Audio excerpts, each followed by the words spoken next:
الحمد لله حمدا كثيرا طيبا مباركا فيه. جزى الله عنا سيدنا محمدا ما هو أهله. يا رب لك الحمد كما ينبغي لجلال وجهك وعظيم سلطانك. ربنا آتنا في الدنيا حسنة وفي الآخرة حسنة وقنا عذاب النار.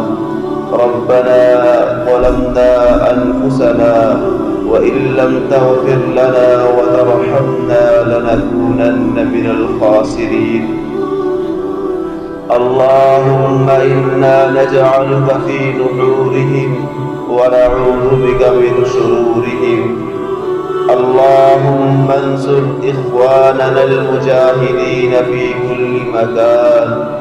اللهم انصر إخواننا في كشمير.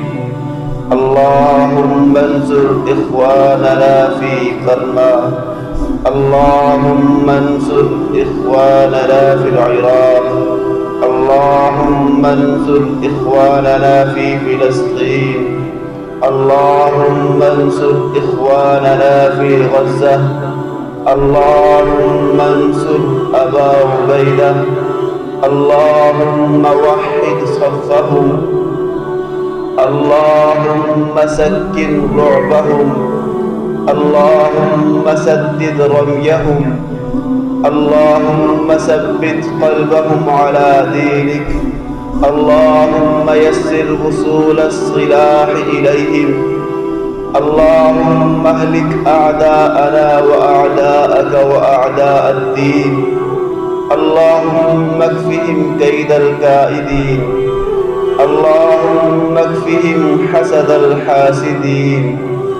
اللهم اكفهم إفساد الفاسدين.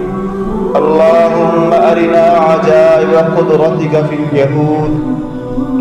اللهم اهلك الكفرة والمبتدعة والمشركين الذين من اليهود والهنود والسك والنصارى.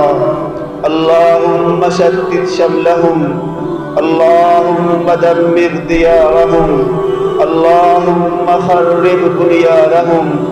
اللهم فرق جمعهم. اللهم مزق كلهم. اللهم خالف بين كلمتهم.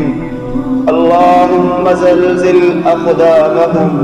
يا حي يا قيوم برحمتك يا أرحم الراحمين.